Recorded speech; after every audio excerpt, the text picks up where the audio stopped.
3 Network.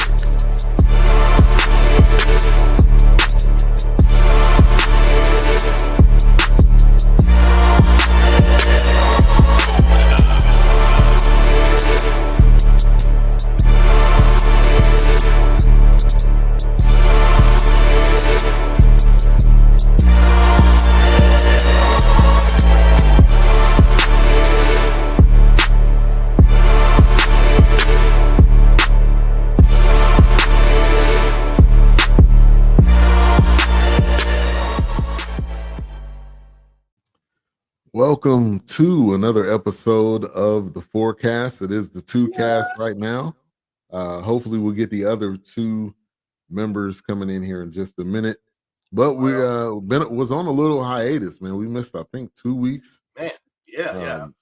I was probably busy. Since what was that, Labor Day? I think it's been it's almost but but we definitely back. We back. Definitely want to, like Wilk said in the background, give the people what they want. Coming back again with another episode as we continue to discuss Fight Night, the Million Dollar Heist, episode 2 and 3. Man, this is it's been a very interesting series. I think having the talent that you have there, it definitely brings a different level of quality. I mean, and you got Samuel L. Jackson playing this type of role. I feel like Samuel L. Jackson in this role, I feel like he's almost like a mentor to the people in this movie.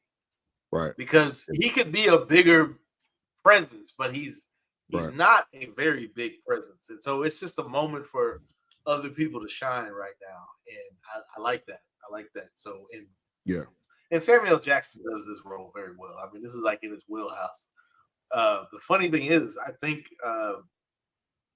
earlier, I can't remember when it was, but I had looked up like what kind of drove him and what his influences were. And he said this era, like Black Hollywood, Black exploitation, like those movies were his, like that was his thing. Like that, he grew up watching that stuff. So Foxy Brown's Coffee, Shaft, which of course he played Shaft, Uptown Saturday Night, these kind of shows and movies. I mean, right in his wheelhouse. I mean, even the intro, I mean, it had me thinking Mod Squad, Adam 12. Yeah. I can't think of the one with Bruce Lee. He was it was the Hornet or something like that. I can't think of it. He was in that. That sounds familiar. It just gives me, I mean, the Charlie's Angels.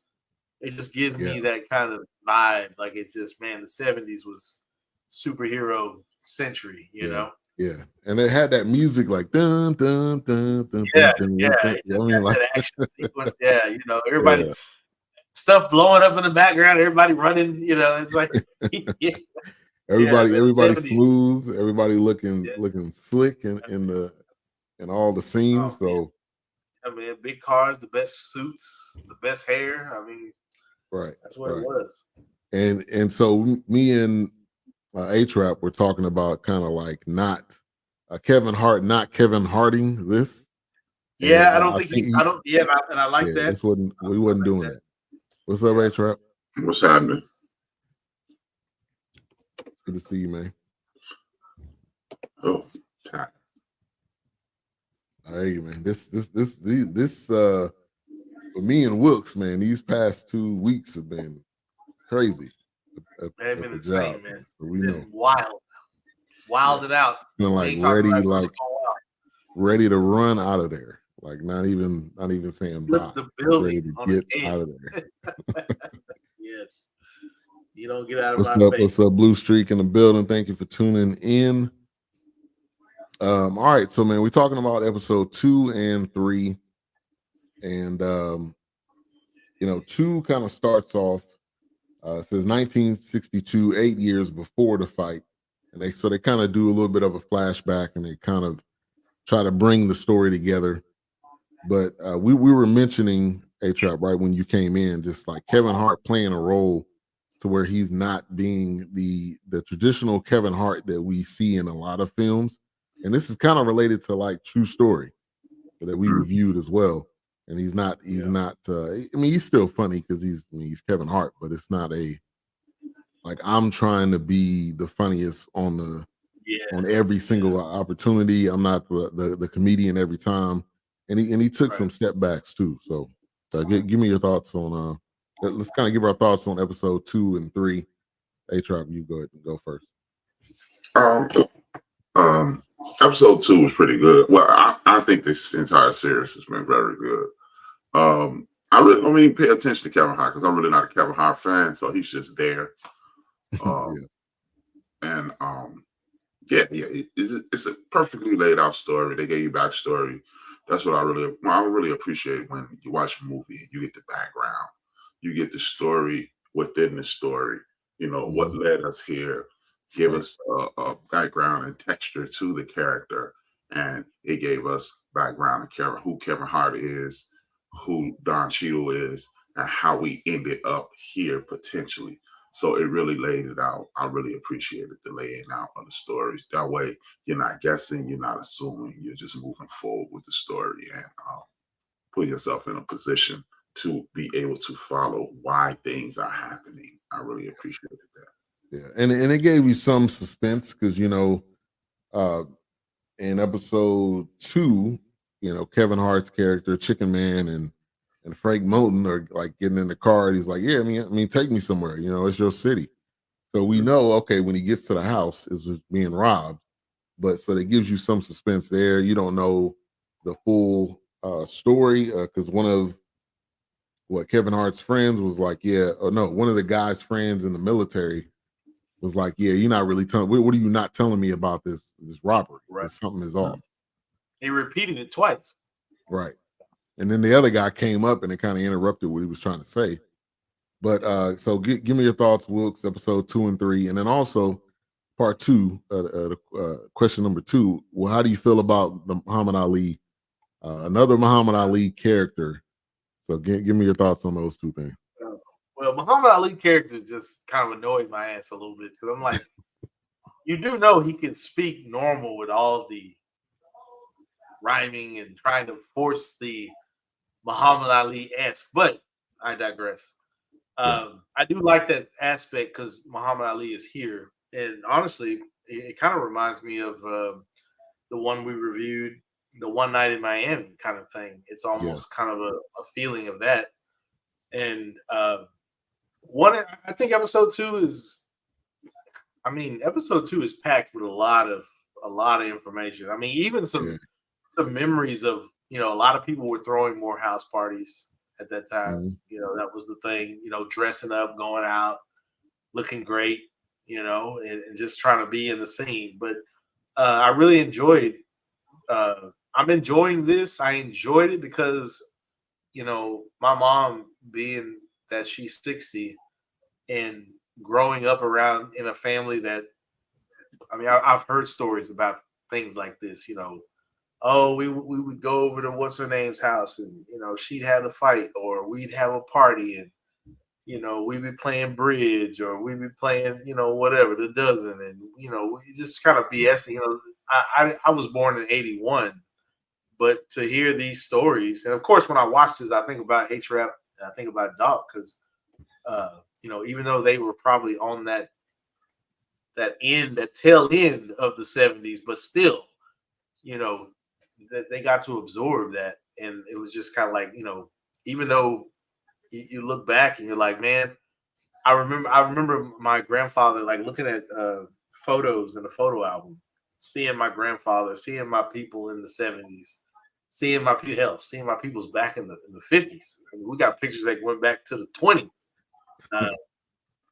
But seeing just this, like how things were, and then watching this, and then even the intro kind of caught me because when I watched the intro, I'm wondering what's going through Samuel Jackson's mind, what's going through the actresses and actors' minds, because you grew up watching exploitations, you grew up watching Uptown Saturday Night, Sidney Poitier, Bill Cosby,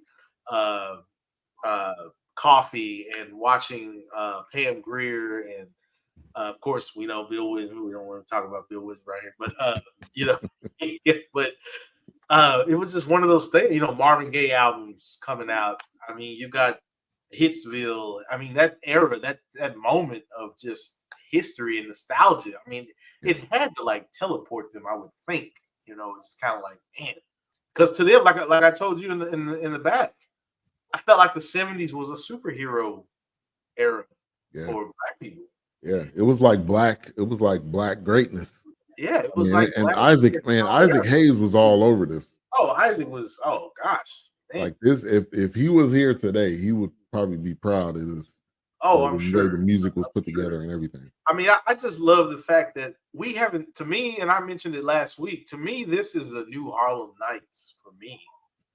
It's a new school Harlem Nights just because of how many people, the accolades, and the people that are in here. I mean, honestly, I'm probably the biggest Terrence Howard fan in this show, just to see him acting and doing what he does, because I feel like this is his spirit animal, with the hair. I mean, he even wore the wig to the premiere. I mean, so it's just one of those things where it's just like, man, I love seeing this.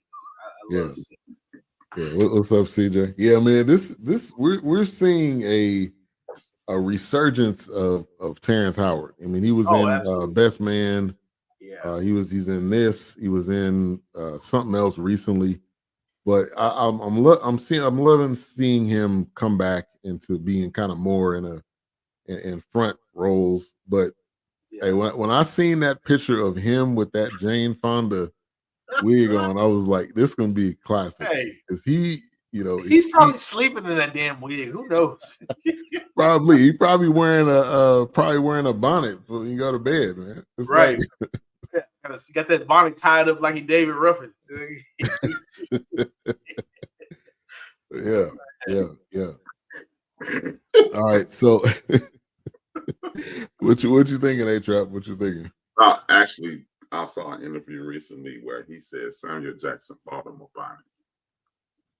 But you saying he didn't want him to wear it? He didn't want his hair to be messed up, so Samuel Jackson bought him a bonnet. Oh. I thought you said he fought him about it. I can believe it. And I love it.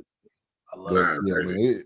And this is one of those culture type movies where where they talking about it on Twitter, they talking about it probably in the barbershop, they talking about it, you talking about it with your family. And somebody mentioned, on Twitter, there was like, man, them glasses Samuel Jackson on must be heavy as hell. Because it was like down all the way on his nose and right. But man, a lot of high profile actors like we've been talking about. But so episode 2, which is called Round 2 Fight Night, talks about the fight party, getting everything set up. You got the guys who are gonna rob the place, casing the joint, acting like they painters. And so I think Chicken Man was just so excited. He didn't factor in that this could possibly happen. He was trying to get his moment with Frank. You know what those guys that's robbing the place, you know who they remind me of? They remind me of the cats that were in oh gosh. No, it was what's the movie? We reviewed it. I can't think of it now. Cooley High. You remember those? They remind me of that bunch of characters, but just Stone and Robin. What's that? Stone and Robin. Yeah, they kind of just were. That's the version of them in this movie. It's like, even though they don't go to, they skip in school, they doing whatever the hell they want to do, but it's like, I feel like this is the version of them. Like, I feel like those movies are pulling from each other. Like, I feel like there's some kind of influences that are there. This made me think of Dead Presidents, because obviously, you got the light skin. You got the light skinned guy who's like off the handle. So this would have been Chris Tucker's character. Right. It definitely. Didn't he shoot the guy on the curb? Was that Chris Tucker? I think so. The guy, I think so. I think it was. Yeah. But the movie, I think the movie is pulling from so many different directions. It's just so many influences there.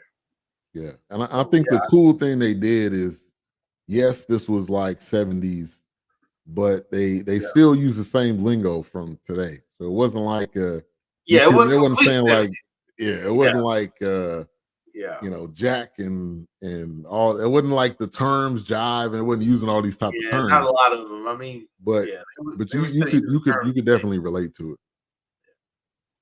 Yeah. So 2 weeks before the fight, like I said, the robbers casing out the joint. Guy chose Mac, but he didn't tell him the whole story. So Guy was basically the one that came to Mac, who's a former military. I wish Doc was here to get his thoughts on that. But that's a whole nother thing. When you go to dead presidents, the former military guy who would have been Lorenz Tate, it's kind of a similar thing. Like he needed some money, he needed an opportunity. The guy was trying to take care of his daughter, which is another kind of parallel to dead presidents. So the guy come to him, and at first he was like, "Nah, I'm good," but he was basically staying in a kind of like a roach motel. I mean, he didn't really have interaction with his daughter or his the way he approached me, he acted like he was also like maybe possibly like a leader of a platoon or something. The way he was interacting, the way they were interacting, yeah. Which reminded me of, we didn't watch it, we didn't review it, but it's that Spike Lee joint that was on Netflix. The Five Bloods. That would have been good to do too. Kind of like that. Like it's like, hey, we need to go back and get this money because, and I get it. What's up, Keisha? What's going on, Keisha? And I get it. I mean, it was one of those things where it's like Muhammad, like some people said. I think H-Rap has mentioned it. You go off, send me to war. I come back home and like, damn, this is the thanks I get. Yeah, it was no thanks. I mean, really, especially for us. Yeah, pretty much. So I mean, I'm out here robbing and mobbing. Well, I mean, why not? I mean, shit, you ain't giving it to me, so I gotta take it. Yeah. But you had me over there shooting these people. I don't even know nothing about them. Innocent people too. Like I don't know these people. I don't know. So yeah. I mean, I get it. I understand. I come back home and you don't appreciate. I mean, first of all, you didn't appreciate me before you sent me over there. You damn sure didn't appreciate me. Right, when I came back. Right. So what's up, Raider Kev in the building? Yeah, crazy. Yeah, man. So and Guy basically disappeared. So this was a setup job from the beginning, because Guy, you haven't seen Guy since episode 2. Now maybe he may pop up, I don't know, maybe towards the end in another episode. I know you watching ahead. I gotta watch ahead. I hadn't watched ahead, but yeah. What's up, Mike D in the building? Said like the Tuskegee Airmen, the airlines wouldn't hire him. Yeah, right. Exactly. True. Like what? True. Like what are you saying right now? Right. Crazy. So Mac really wasn't on board, and then he basically convinced him. I mean, it didn't take long either. Well, I mean, they was drinking and it was basically chilling and kind of catching up. And then he was like, "Yeah, man, all right, you want to do this job?" He said, "Nah, I'm good." And then he ended up coming out on the balcony. He's like, "All right, how much is it?"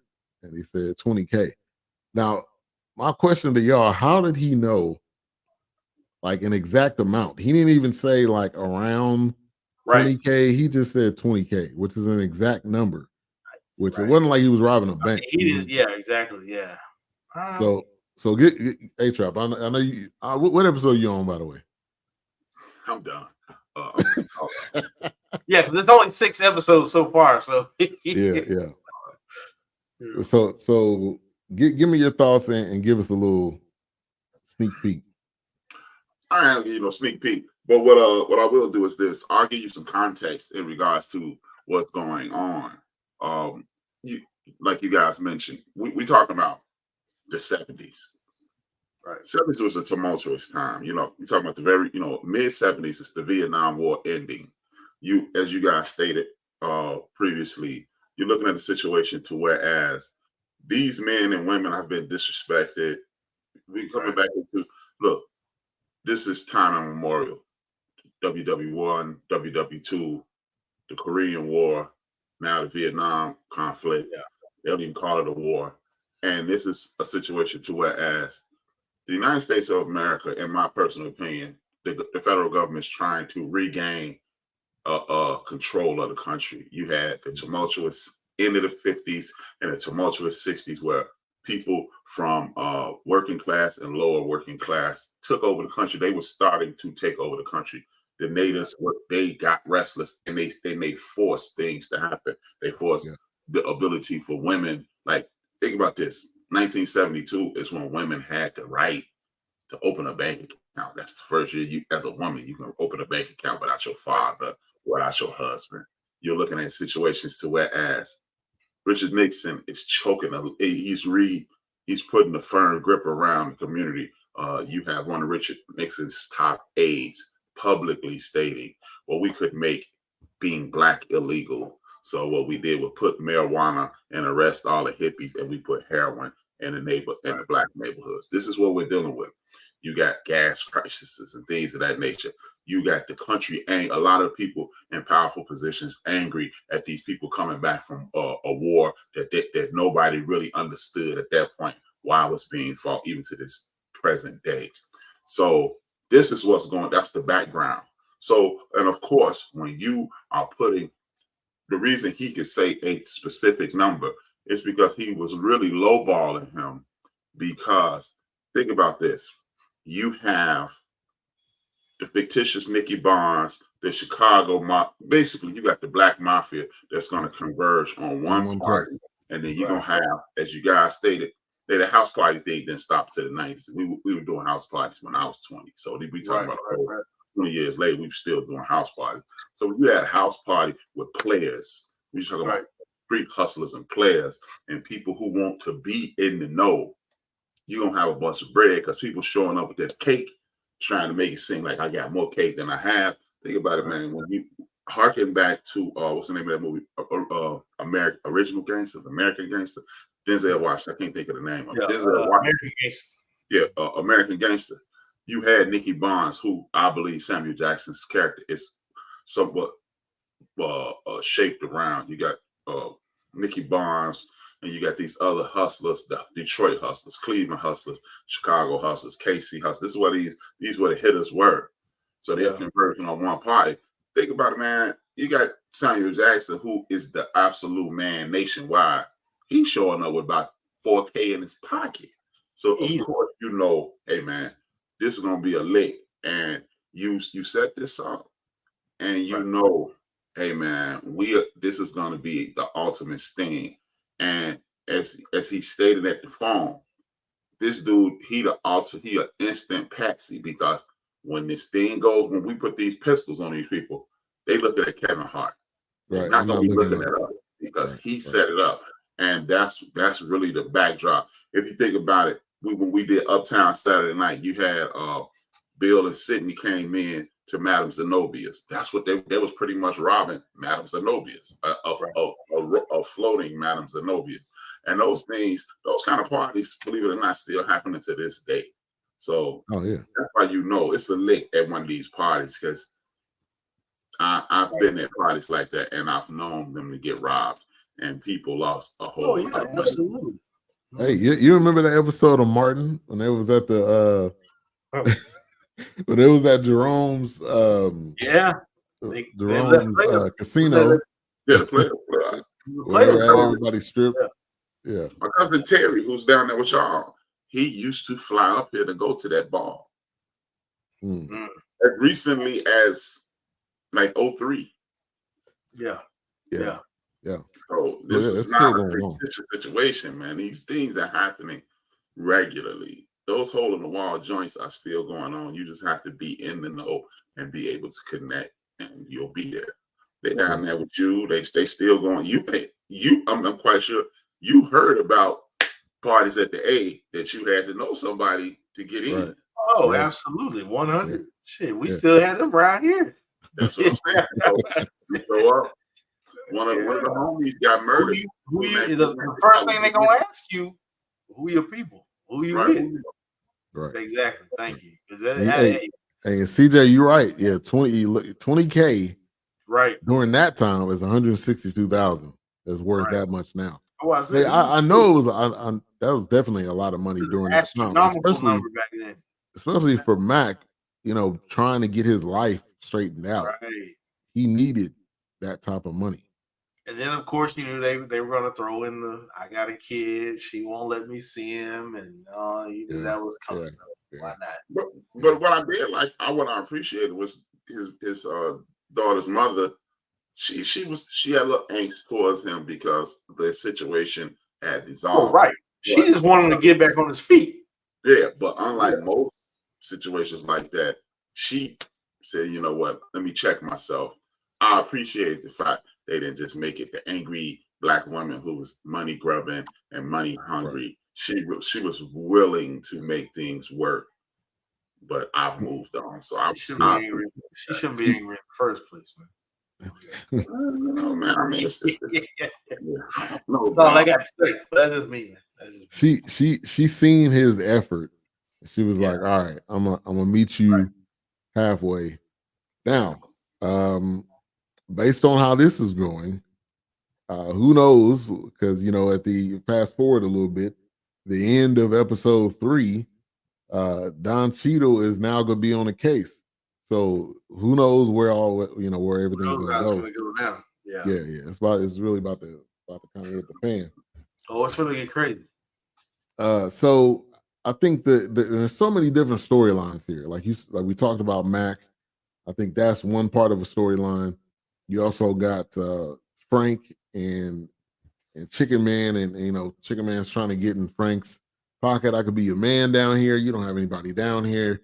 Yeah. So he's trying to creative ways, and so he ends up coming to a guy that was the janitor for the congressman or the politician, and he's like, he's like, yeah, man, this the guy downtown, man, and he's talking it up.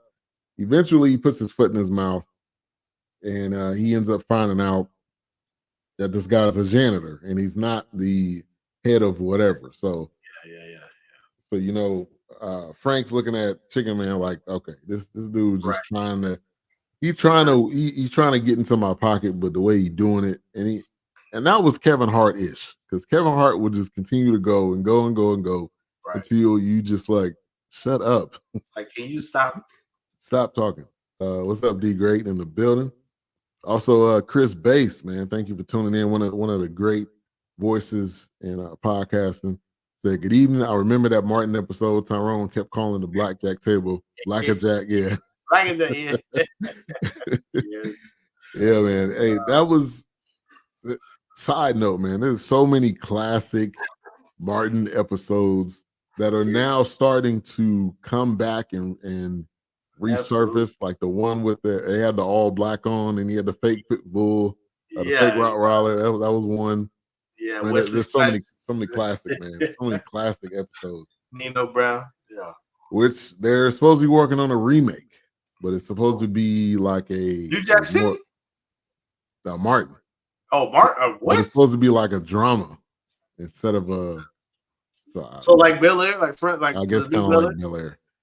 I don't know if you can do that with Martin. Like that. That's one of those that you just need to leave. If you're not bringing the whole cast back to do Martin Lawrence on, is he on board with this? I guess. I seen the trailer. It is more like a Bel Air. What you were saying, Wills. It's a drama versus a comedy. Jeez. They're gonna have Family Matters as a drama. Like, oh god, stop. No, it looked interesting. I'll have to check out the trailer. I didn't hear about it. This is the first time hearing about it. I saw it about a year ago. I think we played it. I don't know if we played it on here or not, but it was. Now I don't know if that was just somebody kind of making a pilot, or if that was the real thing or not. But it was like Cole. If that's the same one, Cole was kind of like Cole was kind of like the main character. Yeah. Cole was like, man, y'all always making fun of me, and then he kind of went like. I remember that one. I remember that. I don't know if that's the one. That's the one you talking about. Like he was Michael Myers out here or something. Yeah, like he was about to slash people. See, said, I'm so tired of these remakes, but I'm not gonna lie, Fresh Prince is actually pretty good. I still haven't watched Fresh Prince. I haven't watched Bel-Air. I still have not watched Bel-Air. But I've heard good things about it. I've heard good things. Yeah, I still have not watched Bel-Air. And they had Jeffrey. I think Jeffrey was on the episode. Yeah, recently. Well, so far, I haven't watched this season yet, but so far they've had all the characters. A lot of the characters. They had Tatiana Ali on there. They've had a lot of the people from the original as just. Oh, so they've incorporated some cameos. Yeah, other people have been cameos. I mean, but this is not the Fresh Prince that you are thinking of. Oh, if you get a chance to watch Bel-Air, you'll probably never watch the Fresh Prince of Bel-Air ever again. This Fresh Prince is like Dallas or 90210. No, this is like The Wire. It's odd. Yeah. It's dope though. I mean, I would recommend it. I would recommend it. Yeah, I think when it comes to remakes, it's not a bad thing, but it is how you do it. And I think with Bel-Air, bringing in some of the actors from the original is good, because I mean, the fact that you even thought about making this version of it, I mean, that's a big deal. That's got to be a big nod to just what Bel-Air was, Fresh Prince was. I mean, who would have thought of making this a drama? I mean, hey man, this is not your uncle's Bel-Air. Trust me. This is not family. This is not the Family Matters. What I'm saying is the fact that you running around here doing lines and everything. But the fact that you even recognize that to use as a muse, I mean, who gives a shit about a sitcom becoming a drama? I mean, you literally that's like taking different strokes and making it into this. Because we already know what that cast. I mean, we're not going to talk about real life. Yeah, different strokes cast because see, this says side note, but we got to talk about the Wayans family. We need to review a Wayans movie. I agree. I agree with that, man. They are so underrated as a family. They don't get the respect. Is this coming off the heels of the Shay interview? Probably. You said they got Marlon playing Will's dad, Marlon. Yeah, Marlon plays Will's dad. Really? I'm telling you, man, it's man. Wow. This series is hard, man. It's what's up. Yeah, I heard about this part. Yeah, he was doing, Carlton doing lines. Oh shit! I mean, hell, I could believe Carlton on Fresh Prince was doing crack. Shit, up there doing the goddamn sweater tied around his neck. Man, he was so high strung. Now, I don't know if he's like that in this one, but he is. But it's trust me, different. I gotta watch it. It's Wolf on Wall Street. It's the Fresh Prince meets Nino Brown. It's the Fresh Prince of the hood. I'm telling you. That ass down before I make change. And it's well done. It's well done. I mean, yeah. It's the New York undercover of Fresh Prince. Yeah, but it's still in Bel-Air. It's a different spin. I mean, it is 2020, whatever it started, 2024. Yeah, Fresh Prince. I mean, yeah, it's. I've been putting it off. You would expect. I might eventually watch it. I've been putting it off. Yeah, you're cheating yourself if you don't. Yeah, don't cheat yourself. Treat yourself. Well, shit, I wasn't for the pay for Peacock, but since y'all did Friday, this movie, I had to pay for it. Yeah. Yeah, you can probably just binge watch it. Was it 2 seasons? Mm-hmm. Did he get 2 seasons? He got 2 seasons? So far, okay. But they're only 10 episodes, so it's 20 episodes. Well, I'm glad it got 2 seasons because I didn't know it got. I thought it just had done 1 and that was it. I didn't even hear about the second season. No, man, this gonna get 5 seasons easy. They got some real good storylines in. It might be the best show on TV right now. Wow. Yeah. You said it's 3 now. They got 3 seasons. Damn, they got 3 of them. They got 3 seasons. Shit, I'm behind. Hey, shout out to on the Twitch. He said, "Good Monday from Seattle. Appreciate you for tuning in. If Hollywood made a black version of the Home Alone movie, who would you pick to star as the father of the family? We need more feel-good Black Christmas movies." No, I'm good. Oh man, I don't know. That's a good one. Who's a black father dad right now? They probably get like Ice Cube or somebody. I don't know. I mean, it would really have to be Uncle Phil, but obviously Uncle Phil, rest in peace. It'll be hard to get him to do it. Yeah, real hard. Let's say scoop him back up. You bad something, you get Avery, William Avery to do this. What his name is? Oh, it would probably be Anthony Anderson. There you go. It'd probably be Anthony Anderson. There you go. Now, I mean, from Black, I mean, the biggest thing right now from Black, I mean, it would probably be Anthony Anderson. I mean, the way he did Blackish. Now, if they did Home Alone like Blackish, yeah, that's what I'm saying. I think you could possibly, because you're gonna have to put a spin on it. You can't do it. You can't do it like Home Alone. Probably be Anthony Anderson. You can't do it like Calling McCulkin Home Alone. It's gonna have to have no. It's gonna have to have a different. It's gonna be a lot of N-word going around on that one. Yeah, they're gonna be upset. Chris Brown, and y'all gonna be just like Michael Jackson. Yeah. I appreciate the comment though. This is Twitch nice. Vision. Appreciate you for coming through.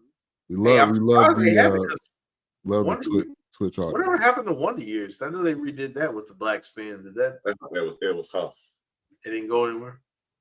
He said, "Give me LeBron James, man. If you don't get out of here, his acting skills on Space." They probably would. They probably would. You know what, CJ? They probably fucking would. I know you playing. They probably would. He said, "I'd pick Marlon Wayans or Michael B. Jordan to star in a black version." Now Marlon can do it because Marlon, he did this family movie. He had a Christmas. Was it Christmas or Halloween? It was a Halloween movie. It was definitely family. They probably did. Yeah. Well, if they do Michael B. Jordan, all the ladies gonna be there though. So which one you want? Absolutely. But he gonna have short roles. They can't be about Michael B. Jordan. So it's. I think they can do. I think they can do Marlon. That's a good question. All right, let's get back to Fight Night episode 2. Probably be Eddie Murphy, man. You could do that. He did a Christmas movie too. I didn't watch it. It'd probably be Eddie Murphy. Shit. Go ahead. Sorry. So detective, who's played by Don Cheadle, which again we talked about this on the first episode. Don Cheadle doesn't get the praise and the flowers and all that he should. Man, he's been doing this for a minute. This was a perfect role for him. Yeah. Perfect role for him. He's kind of bringing in Ali. I wanted to do some research to see if that was accurate, that there was like a team of kind of security that was following, taking him around. Is this a fight that's even mentioned in Ali's career? Because it's a real fight in Atlanta too. I feel like this was the tune up to the Joe Frazier fight. This is the fight you take to just make sure you get the ring rust off and put a change in his pocket and make sure people still, basically the money people made sure people still interested in this dude. But yeah, I feel like I missed information on this one. This was like that Peter O'Malley fight that Mike Tyson had when he got out. Yeah. This dude didn't have a chance. But Don Cheadle doing a hell of a job, showing his range again that he has. Ali ends up winning. Frank, one of Frank's guys, I guess, was Javi. Javi ended up getting killed because Javi was talking out the side of his neck, and Frank would definitely wouldn't have had that. And you had the guy. I didn't even say what his name was, but dude, just the muscle. He just basically shutting down anything and whatever Frank needs done. He's the fixer, the handler, and everything. Yeah. Well, Javi wasn't really one of his guys. Javi was a hitter, man. He was another player from another town. He was a player from Miami. And it was back then everything was territorial. It wasn't neighborhoods and blocks. It was communities that you control. Right. And it just happened to be. You flew people in. People flew in. Right. It was just one of those things where you get a hint of this in Uptown, like the aforementioned Uptown Saturday Night, when you saw Kansas City Mac was controlling Kentucky, New Orleans, and Mississippi in regards to the gambling. And I mean, this movie, like, what was cool about it, what I really, really, really enjoyed about this movie or this series is before each episode comes on and it says this is not. He said this is not real. It was based on some real shit. Right, right, right. And it gives you a hint of it's a story, but it lets you know that this is how things are really controlled. And what like it's little Easter eggs that they throw in there with Taraji, right? Very beginning of first episode when Taraji and Kevin are interacting, and they throw you a little Easter egg letting you know that we used to control lottery is actually a black invention. Mm-hmm. And they took it over, the numbers. Oh, we saw that. We saw that in Hoodlum. Right. So they throw little Easter eggs throughout life with the Don Cheadle character. The dichotomy of I want to be an upstanding citizen, so I want to be a cop, and I'm also a patriot.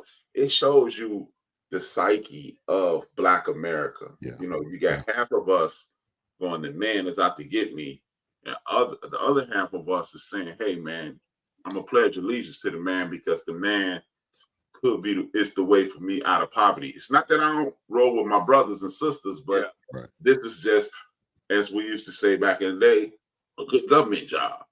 And that's what we got. But it's kind of tough being a cop during this tumultuous time, because what they're not mentioning in regards to this as of right now is simply the Black Panther Party self-defense. It's in the backdrop of this. Yeah. Yep. Does that come up? Anything like that come up in the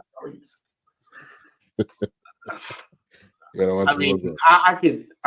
would probably be what do they call it? The atmosphere of what's happening. I mean, you could probably tell. I mean, if they're going to use him to watch Muhammad Ali, they're using other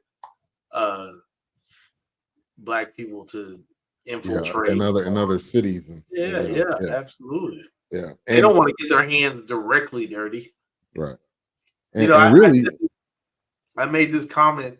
To my wife last night. We've been watching Ring of Power, and every time Sauron, the evil protagonist, every time he appeared, I was like, I have to look like you to corrupt you. Every time they showed him, he looked like someone that he was going to corrupt. So it's like, why not use the tool that you have? I have to look like you to corrupt you from the inside. You're going to accept me, but I'm slowly corrupting you. Yeah. And that's kind of like what they've done. We've reviewed a few. Yeah. You use us to infiltrate us. Right. Yeah. And again, just another tidbit in history, something that they don't really cover at this point, but you still also understand that this is in the midst of COINTELPRO. 1972 is right when they were busting up the Panthers. They started busting up the Panthers in 68 when Minister Fred got murdered here in Chicago. Huey P. Newton and the Chicago 7 picking them off right now during this. Yeah. So there's a lot going on in the United States of America. That's why that comment, why he was saying like, I see this as a Black Vegas. He's like, no, this is a Black Mecca. Right. He's like, we got to put and of course he's like, we've got to put Black people in power, government office jobs, police offices, real estate. Real estate, and to build Black point, wealth. Right. Yeah. To Atraf's point, that's the different mentality of us. Everybody's not thinking the same. Yeah. And so when you look at Frank and you look at Chicken Man, they got goals. They're not necessarily the same thing, right? But they're wanting to improve the city and make the city into something that it's a spot to see. Now, fast forward 20 years, 25 years, and you got the Olympics in Atlanta, which, you're thinking back during that time, to Frank's point, that brought a ton of people in the city. That gave the city more credibility. That gave the city more of an audience that they maybe wouldn't have had. So, right. Kind of went full circle. Absolutely. But I think one of the best parts of this entire series is the dialogue, or at least up to this point, up to episode 3, is the dialogue with Don Cheadle, the detective, and Muhammad Ali, because they're both they're on, they see themselves on separate ends. And then when they were driving around and he went to his house, he got some wings. They're like, okay, we're more similar than what we think. And I that was like, okay, he did one hell of a job with that, Muhammad Ali, the actor portraying him, because that was, you felt like that actually happened. So I definitely want to, No, I'm give sure. credit. Yeah, I can believe that was something that went on. I think it's one of those things where, yeah, you know me as the fighter, but do you know me as the person? That's I'm an athlete and I defend this, but at the end of the day, hey, I want to experience things and learn things and know things and harness those things. I think that's another way you carry that with your talent, with your skill. It's like, I think about the people I'm representing. I think about the people that love me. I think about when I'm out there fighting in the ring. I mean, I think about, man, I'd like to get back to that. Once I'm done with this fight, I want to get back to enjoying that life. I want to get back to enjoying the people that, hey, at the end of the day, I'm going to be Muhammad Ali. And I think that's kind of what he was doing. Like he said, I want to see the city. And I think he takes that stuff, and I think a person like that will take that with them as the fight is dragging on. So let me find something that will, a moment in memory or history that I cling to. Like, man, I remember going to this spot in time or this spot in the city. This is going to get me through the match, because honestly, you're just another opponent to me. Like, I'm thinking about the after this fight. I feel like that's the thing that happens. I think that's the thing that's real. Yeah, Muhammad Ali just wanted to live his life. Yeah, I got to fight. Yeah, I got to defend. Yeah, they didn't like that I didn't go to war for them, but you didn't appreciate me. But I think those small things kind of weave their way in. Yeah. Becomes a driving force, I guess. Yeah. And so the different scenes when they first meet, and he calls him Cassius Clay, and he's like, "That's not me." Yeah. And that was, then that was how some people felt. Some people, even when in our culture, some people felt like maybe he should have fought, or maybe some people felt like the opposite side. So that dialogue, give me your thoughts on that, A-Trap, that dialogue between Don Cheadle and Muhammad Ali. I mean, it was like I was saying earlier. It is the perfect example of being black in America. Do I hold true to my country, or do I hold true to my community? And I believe that's one of the major impasses. That's an inflection point in our community. I really believe the fact that we having that conversation is one of the major reasons our community is so divided. Period. Because you have a section of our community that wants to hold true to the ideals of the United States of America, truth, justice, and American way, the pursuit of happiness, and all that. And other people who feel as if the American dream is not attainable. So when you take sides in regards to the actual government, you are anti-us. And even to this day, that is a prevailing thought, that how could you be black and be a cop? How could you be black and go into the military? So never taking into consideration that the way you can be black and go into the military is to use those resources and ... Right. Oh, I'm gonna be a cop, and then I can clean it in from the inside out. But again, this goes right back into this is the very year that COINTELPRO was unearthed. Yeah. So now people understand that J. Edgar Hoover and his wicked ways, he literally had a program to divide and conquer the black community, because he was thick enough to put it in writing.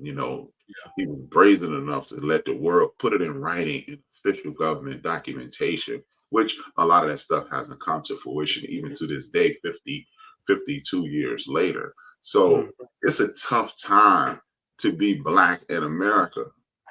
It's a tough time to be Black in America 365 days a year since 1492.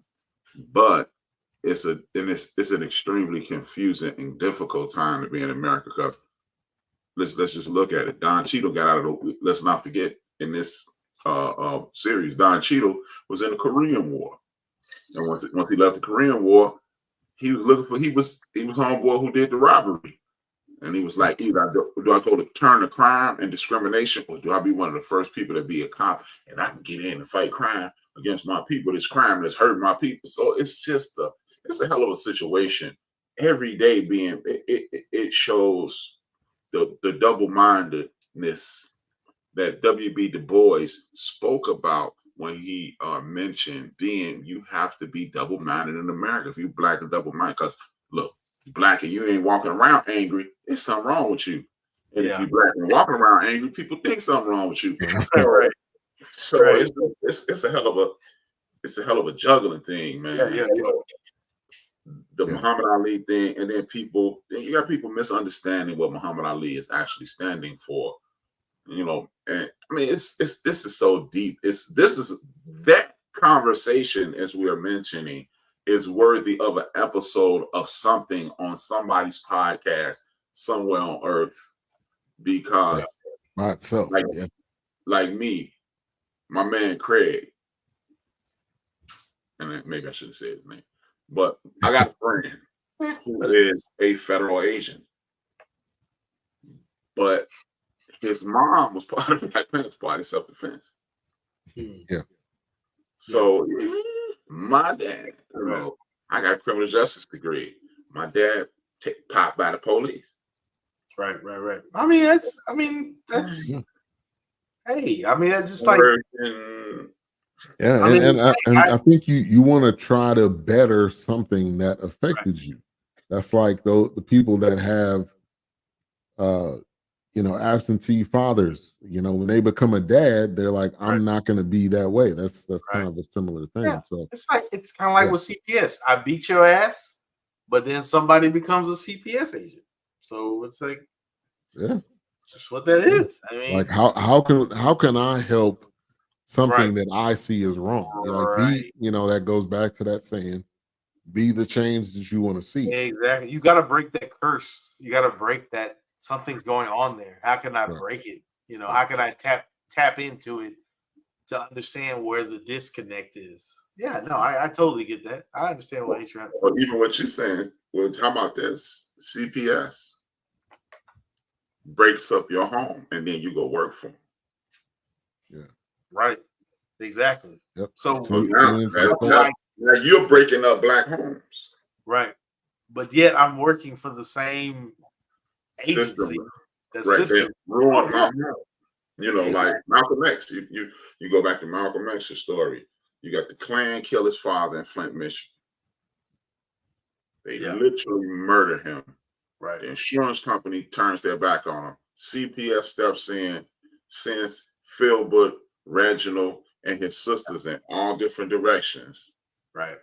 And imagine being Malcolm X going to get a good old government job at CPS.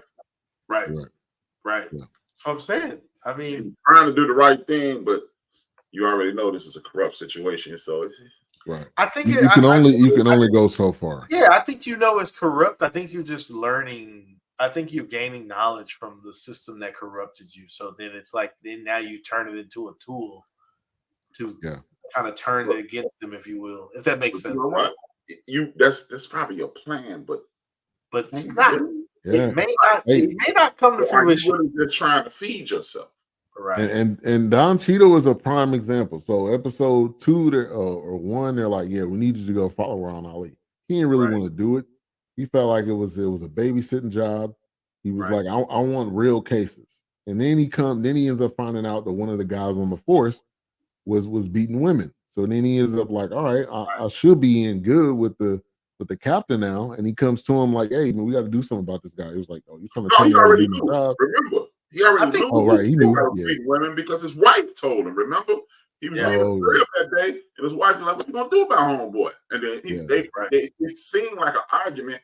That, again, it consistently shows you the tumultuous relationship in Black America. Mm-hmm. We can be diametrically opposed to things, but when the rubber meets the road, we back on the same thing. You know what? You need to do something about these crooked cops, baby. I'm trying to do my job, blah, blah, blah, blah, blah. But what we gonna eat for dinner?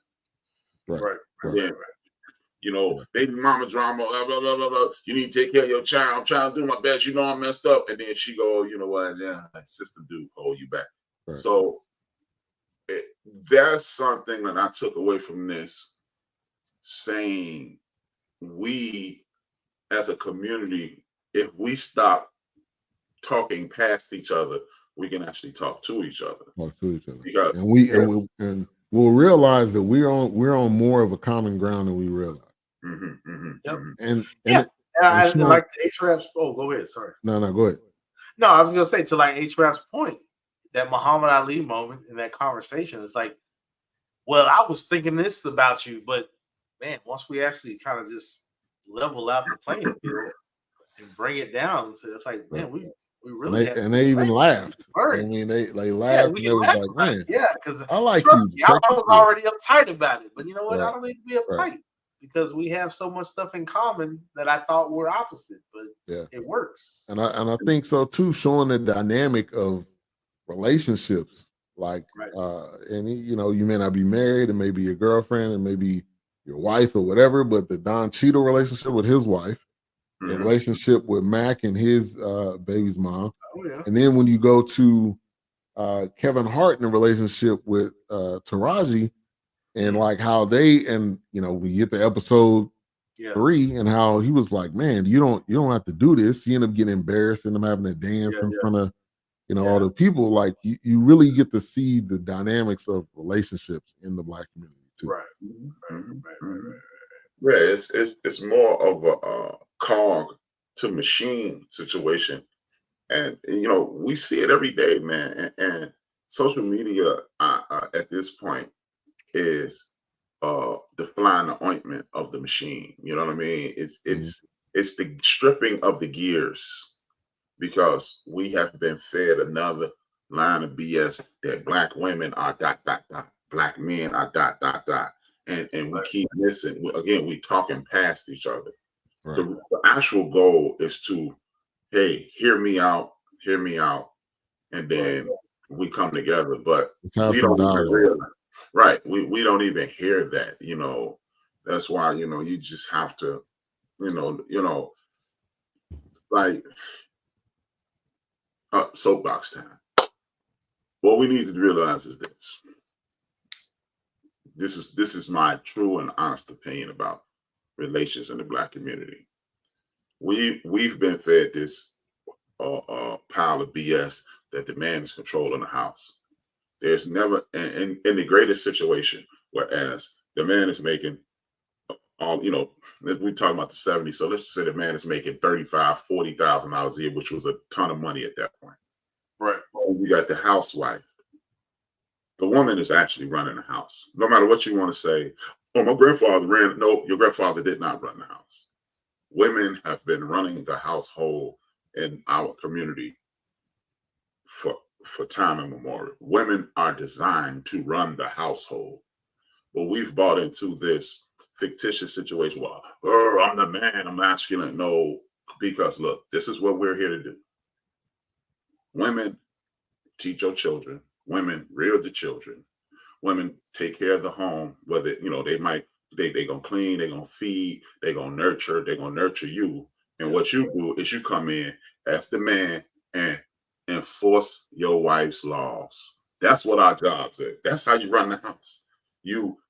What you say, baby? Okay, sit your, you know, that's how it is. And she tell you to sit your mother. Okay, and then you bring her comfort like that. The metaphor I always use when I'm talking to my, you know, me and some of my homies get together. Women absorb our BS, the world's BS, their children's BS, their siblings' BS, potentially their parents' BS. And then we come in and grab that woman and wring her out. So she won't kill some damn body because, and if we just stop and listen to our conversations in regards to everyday interaction, just stop and hear what you said. We all met 5-6 years ago. Yeah. Right? Okay. Check this out. We have similar backgrounds, but they're somewhat different. But how many of us listening in the chat room or even on this panel right here, how many of you have gone to your grandfather's house? Oh, yeah. Nobody's ever gone to their grandfather's house. You went to your grandmother's house. Yeah, you go to Nobody's ever gone to their grandfather's house. Now, you go to your mom's house. Never had a job. A lot of them never had a job, but you went to your grandfather's house. I mean, you went to your grandmother's house. What your grandfather never did a whole lot of talking. Your grandmother said she made sure you, your friends, your mama, your dad, your mama, your dad, she made sure everybody was straight. She gathered everybody at Thanksgiving. To H-Rap's point, I mean, we've seen movies like that where now you heard what your mama said. You heard what your mama said. And you heard what your grandma said. You heard what she said. You know, your grandfather don't do a lot of talking. It's this story. God rest her soul. My mom been gone 15 years, 14 years as of today. My mom told me this story about when she left her first husband. And she said she went home. She said she was doing the laundry at my grandparents' house. She's like, Dad, I'm staying. And she was like, and he asked her, are you staying? Are you angry or are you staying? And he said, I'm staying. So he said, okay, back to your room. And now she got my sisters. I wasn't even on the scene yet. She got my sisters. And her husband comes in. My grandmother don't even get involved because he probably better off with my grandmother not getting involved, knowing who my grandmother was. And she said, homeboy walked in and said, okay, Annette, let's go. She's like, I'm at home. And my grandfather just stood up and said, nigga. That's all he said. And then left. That's all he said was nigga. Right. That's what I'm saying. You know, you know, but see, we got this, we're on this power trip. I'll make the money, I'll run the house. No man has ever run the house. Men enforce the laws that their significant other laid out. I wouldn't, and you know, it's this, like, I like TikTok. I'll be on TikTok a lot. And it's this little running joke on TikTok where they're telling these children are telling their mother to shut up. And this one dude just dropped what he was doing. He was finna put the paws on the dude. He was like, the mom is in on the joke. Yeah. We ain't doing a lot of talking. She run this. Yeah.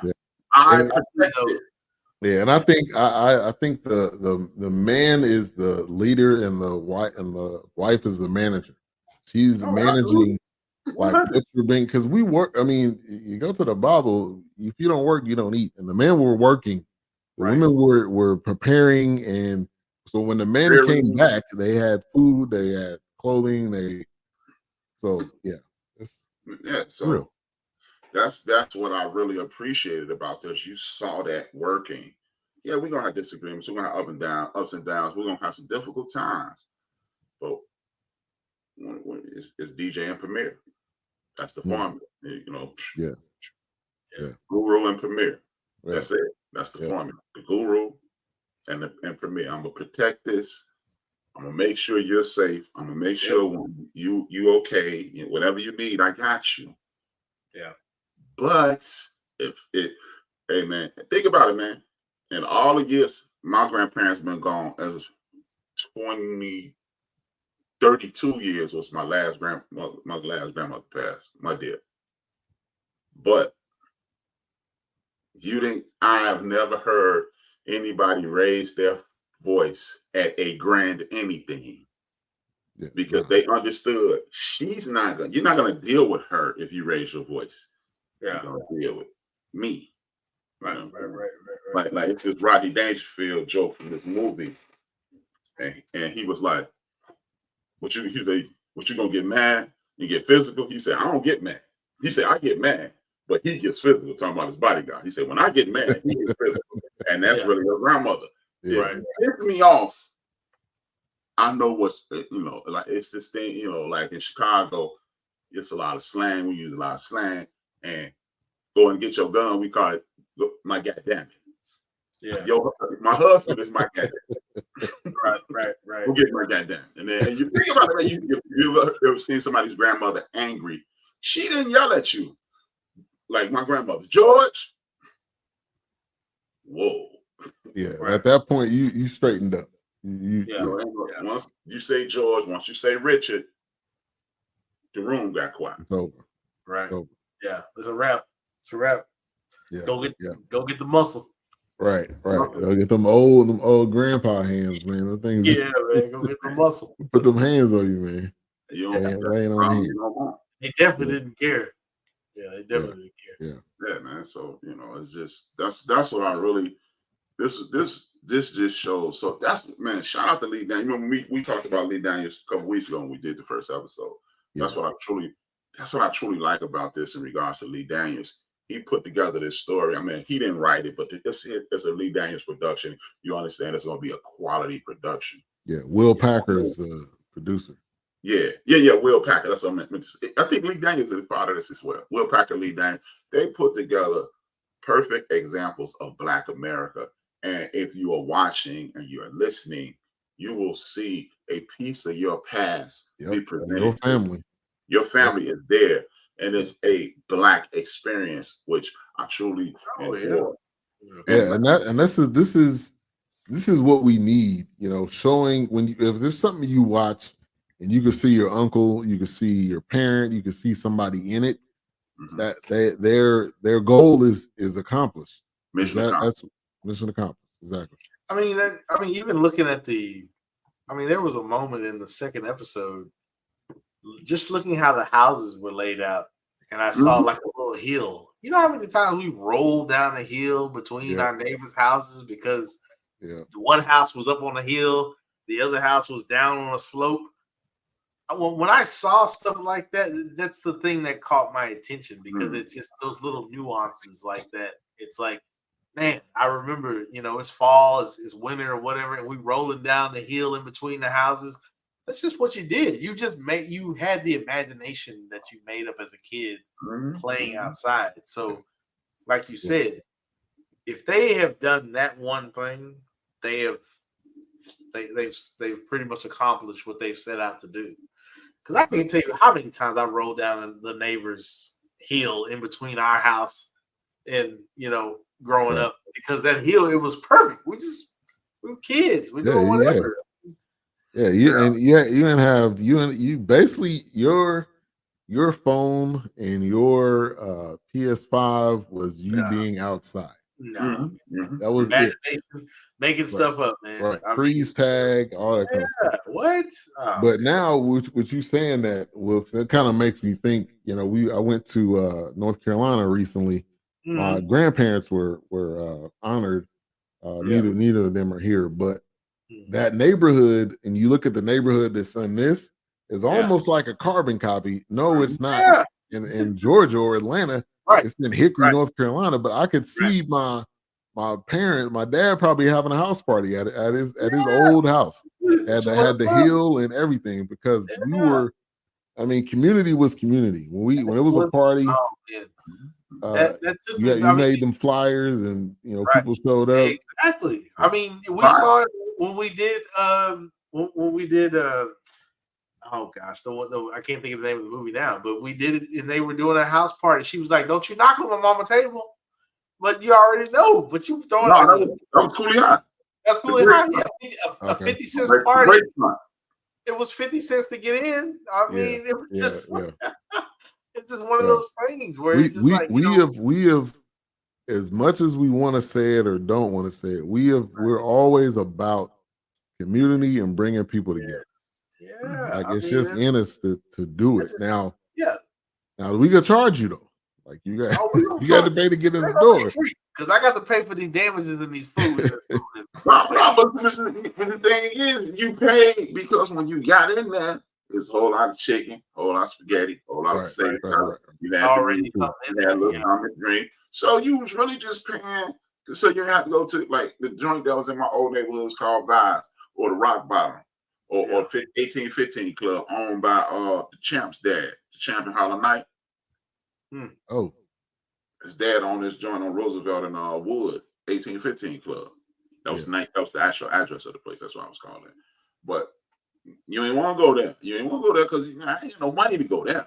But I'm going over to Benham crib, drop this nickel. I can drop this nickel, $5, get a Benham crib, and get something to drink. There's gonna be some honey said. It's going down.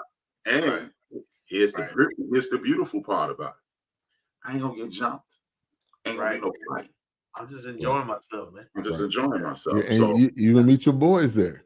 Right. That girl you've been trying to talk to all school year. Man. I mean, even when I think about Halloween coming up, there were Halloween parties in the neighborhood. I remember, we went door to door for a little bit, but guess what? Barbara over here, she hosting a party. I'm gonna go over here because she hosted a party. I'm gonna trick or treat a little bit, but I need to go to this Halloween party that's down the street because the nosy neighbor. I don't know I forgot what the lady's name was, but the one that was watching Kevin Hart, like, well, you doing a lot over here, man. What you doing? But that's that mom in the neighborhood that when you was a kid and you got in trouble, you would go over there and then you would go home. Like it's all just what you did, man. And when you got back to school the next day or you got to work the next, whatever your boys or whatever you're doing, you talk that stuff added to those things. That's why I said, like, when I watch the intro to this, I'm wondering what's going through the actress and actress's minds because man, I'm seeing Charlie's Angels, I'm seeing Coffee, I'm seeing Jackie Brown, Uptown Saturday Night, Chuck Turner, Black Belt Jones.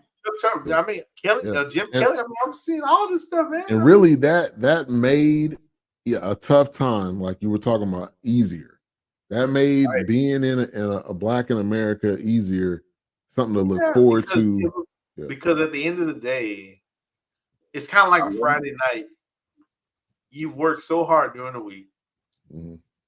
And like Sam Cooke literally has a song. He's like, I got money in my pocket. I just got paid and I'm spending. I'm not going home tonight.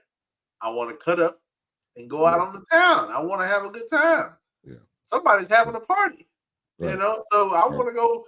Those cares that I had during the week, they're going to melt away on a Friday night. I'm just going to go to a party and hang out. And ironically, I was just thinking when you were saying that, ironically, every few years, one of those songs come out. And then that young lady, the little girl, Glorilla, her song is really saying that. It's Friday night, 90 degrees. Me and my crew out here, we finna get it in. Like I'm gonna fit with toes and my nails done. Hey, it's been a long week. Right. Just got paid. Friday night. I don't know who that is, but Johnny Kemp, rest in peace. Yeah. Money in my pocket. I mean, come on, man. Right. Three generations. Every probably. We're not going. I'll say every year there's probably a song like that come up. People weren't shooting up shit. They were just hanging out. Yeah, you may have a little tussle. Y'all fight it out. Hey, we going about our business. We not. Hey, I'm just trying to hang out, man. I'm just trying to hang out. Right. All right. So as we kind of rounded out, episode 3 was basically just about the heist as a whole. Everybody coming in, y'all just stand at the door, act like nothing going on. Right. Everybody coming in, putting them in the basement, doing all this. They're trying to figure out, who's going to be the one that's going to try to get them out of the situation. Frank looking at Kevin Hart even more suspect at this point. Because, like, dude, you invite me over here, and then as soon as I walk in the door, everybody say, get on the ground. So I know you involved. And so, yeah, man, that seeing all those dynamics, again, just us dealing with being under pressure, dealing with being in tough situations and trying to figure out how to get out of the situations. So really at pretty much at the end of it, they all end up getting away. The people that somebody ended up getting shot now or killed with the shotgun. I don't know if that was the young kid, the young chubby kid, or who that was. I don't know who that was. Was that the guy? That couldn't have been the guy talking about, if you follow me, I'll blow your head off. No, that wasn't him. He was out the door first. I think that was the kid. We got away. Yeah. Yeah. He was I gone. think that was the kid. The hitter. Yeah. He got rocked with that sawed off. Like, woof. Yeah. Yeah, but again, that's what would and during those periods. I mean, also it also brings about the nature of the community because okay, you had the Frank Lucas's, you had the Supreme Team, you had in my city, you had this dude, allegedly Larry Hoover and allegedly Jeff Ford, because they still trying to get out of jail. So allegedly, Oh, yeah. Like, Yeah, I but know that. these street organizations, whether it be uh, uh, individual street organization or organized black organized criminals, they policed the neighborhood themselves. You can only go so far with your foolishness. Yet we out here doing all kinds of nefarious activities. Like there was this group of guys in the neighborhood I was born in. They allegedly were called the Paymasters. And urban legend says when things went down, they literally go get your boy, go get your kid. Right. Bring him out. Mm-hmm. Then everybody went and got their kids. A couple people met Jesus, and then they go back out. Allegedly. You said the pain or the pay masters? Pay Okay. masters. That's allegedly. That's You gotta what pay up. I heard. Third person. Yeah. Urban legend. Go Hey, get that's your just food. like when you got the elders in the community and they say bring them to me. He can hang out. He can hang out with me today. Oh yeah, absolutely. Sit right here. Yeah, he gonna sit down with me today. Yeah. Yeah. Oh, absolutely. Man, so episode 3 pretty much leaves you with Frank and the muscle kind of in the woods talking to the girl that was kind of set was the part of the setup person. Yeah, part of the setup. Yeah, she was the inside girl. She didn't really want to say a lot. And now it kind of leaves you with Frank is thinking Chicken Man was definitely involved, or else, this wouldn't even happen like this. So he's pretty much about to go on a hunt, for whoever was involved. And that's what's kind of getting into to episode 4. It's like you said, they don't live to tell the story. Right. Here's a gift in the building. Thank you for tuning in. All right, so let's get some final thoughts. Episode 2 and 3. We're gonna go to Wilkes first. I really enjoyed this. I mean, it's like I said, it just took me back to exploitation or Black Hollywood movies. Love to see it. Just the parties and the clothes and the just the way things were set up. I enjoyed it. I'm looking forward. I may go ahead and just watch the rest of it. I said I was. I was just thinking we might as well just do. I think I'm just gonna go right through and watch the rest because it's 6 episodes out right now. I don't know how many episodes they're gonna have total, but I enjoyed it. 1 and 2. I love the ending of 3 because it kind of leaves you to like, oh gosh, like now you're on a manhunt. Right, exactly. Who? Because like he said, you don't live to tell the story about trying to get over on me. So I'm just curious how that's going to go forward now. But I really enjoyed this. I'm enjoying this. It's giving me. I know I keep saying it, but it's giving me Harlem Nights vibes. It's giving me those like just that. Like you've got so many people in this movie, and I love to see that. Yeah, Samuel Jackson is the alpha male or cream of the crop, but I also feel like these actors that are in here that maybe I don't know most of them that are not well. I mean, I feel like he's taking a back seat and they're kind of taking off with it. It's like they're doing their thing, and I'm sure they've been in other stuff, but it's just good to see this. It's quite a few young actors, like the 2 young cats that were involved in the heist. I mean, they're pretty young. Haley, the artist, Haley, I think her name is Haley. She was the one that was in the woods that when they were questioning her. So she's exactly. And so to see this, I mean, it's just like, man, I haven't seen anything like this in a while. It's great to see it. I love all the well-known actors. It's like, man, we've done our thing. We're big. We've had crazy roles. But let's gather around this thing kind of push it forward and counterpult it. So I enjoyed it. I love it. 1 and 2. I mean, 2 and 3. I may actually watch 4 tonight. I like, I'm gonna go again. So yeah. All right, A-Trap. Final thoughts was another excellent episode. It's excellently set up, wonderfully acted. I really dig it. Even though I'm like this has to be an impressive series because I really don't. I'm not a gigantic fan of Kevin. So the fact that I can get this far through and still enjoy it, right. He didn't Kevin Hart it. And honestly, I feel like Kevin Hart isn't even driving this. I think it's the nostalgia of just how this is set. Right. It's bigger than him. The nostalgia of it is driving it for me. Like it's everybody's acting in that era. Yeah.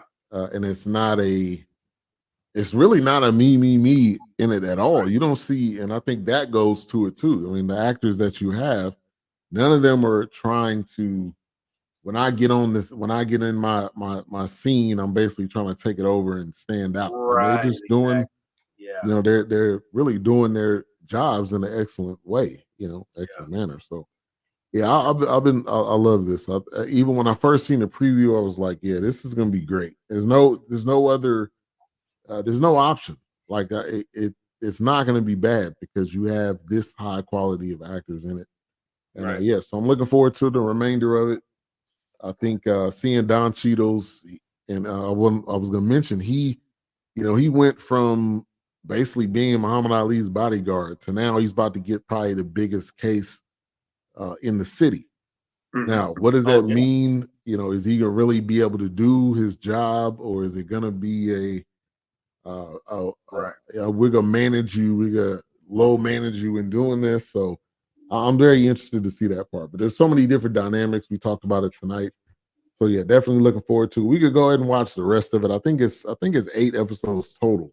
I think 8 total. Right? But it's only, they've got 6 that are out now. 7. So they got So we'll finish it up. Let me give a shout out to the likes and the thumbs up. Shout out to my uncle Clinton. Thank you for tuning in. Blue Streak, Theodore Harper, Chris Bass, Vince Wright, Tony the Savant tuning in. Appreciate all you guys. Thumbs up, likes. The Twitch audience, thank you guys tonight for tuning in as well. A big shout out to Tella Twitch Vision. So definitely appreciate you guys. All right, so next week, we'll just continue what we're doing. What's coming up on the end of the bench tomorrow? The end of the bench is called Get to the Bag. And I'm not gonna give you a lot of details, but I think if you know me, you should watch the show. I think it's gonna be it's information that I think is needed. I don't want to give a lot of details. I believe a little lure of hocus pocus there, but this fictitious bag that everybody's talking about, we definitely leave a lot of money and opportunities on the table as the Black community. So I want us to tune in tomorrow so you can see why I'm saying that. Shout out to the people who have been supporting me. It was an alarming amount of people in the month of September so far, and so far I'm doing pretty good again. It's Good to hear. In the last week, it's been pretty good. So salute to those people. Salute to the people for whatever reason. Salute to the people who be tapping in South Africa. 2.5% of my audience is from South Africa. Hey, that's what's up. Nice. Yeah, and you've been doing some morning shows too. Yeah, wow. Yeah. I've been like, I'll be at work and we be popping up. I'm like, is this a pre-recorded? But I'm like, nah, A-Trap live. So let give us an update on the end of the bench media. I work at night now. I'm on my way now. I signed up for overtime. I'm tired as I get out. But I do a lot of writing. So man, it's so once you get off in the morning, I'm literally functioning off like 45 minutes of sleep. Wow. I appreciate you for coming on, man. You could have I'm went good. I'm good. slept. Question: did you watch LCC? No, I still have not. No. That's my assignment for this week. Because I remember I'm probably I'm gonna type in the chat room what me and Big Illinois will call you. I can't say it out loud. Let me see. Let's say.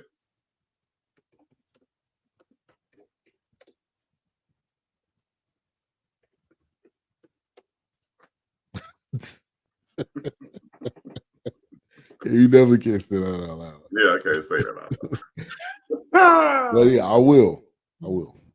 Yeah. I got that on my. I got that, and what's the other thing you talked about? Bel Air.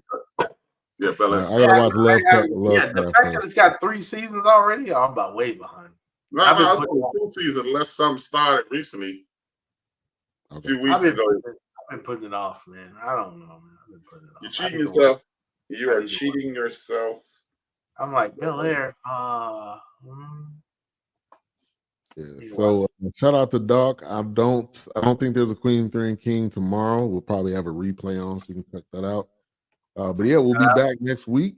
We'll go ahead and leave you with the outro. Go ahead and close us out, H-Rap. I'm fried. Good night, y'all. I couldn't even come up with it. I'm literally working on like 3 hours of sleep. Watch this. Yeah. Oh, hold on. Rest in peace to the Kimbe Mutombo, man. Oh man, yes. Brain cancer. And also P. Rose passed away. So P. Rose? P. Rose today. The hot gambler on baseball? Yeah. Mr. Charlie Hustle. Charlie Hustle. But yeah, so rest in peace to those two, man. Pray for their families. To my mom. Definitely, man. Definitely. 15 hey, today. man, love, hug, call your family, call your mama, call your daddy. They're still here. Visit your grandparents, man. Right. It means a lot to them that you can't even. Don't send them meals on wheels. Take them an actual meal. Show up. Let them see you. They want to see you, man. They don't send Uber to their house and say, "I'm thinking of you." No. Actually, come over there. Yeah. Right. But all right, y'all. We'll see y'all next week. Peace. Welcome to Sheer Alternatives, your premier source for luxury cosmetics, crafted from safe, organic ingredients. Sheer means pure, and we use nothing other than trusted minimal ingredients to provide you with safe oral care, skin care, and hair care products. Our cruelty-free formulas are meticulously designed to pamper your skin while preserving its natural beauty. At Sheer Alternatives, we believe that skincare should be both indulgent and gentle, ensuring that every product we offer nurtures your body with the utmost care and respect. Treat yourself to the soothing comfort your skin truly longs for. Join us at the Dallas Farmers Market every Saturday and Sunday from 10 a.m. to 5 p.m., where you can explore our exquisite range of products in person. Alternatively, visit our Dallas office at 9550 Forest Lane, open Monday through Friday from 10 a.m. to 5 p.m. for personalized skincare consultations and to shop our full collection. Our knowledgeable staff is always ready to help you find the perfect products to meet your unique skincare needs. Experience the ultimate in all-natural care with Sheer Alternatives. Your skin deserves nothing less than the best, and we are dedicated to providing you with luxurious, effective solutions that honor and enhance your natural beauty. Visit us today and discover the difference that truly exceptional organic skincare can make. Thank you for choosing Sheer Alternatives.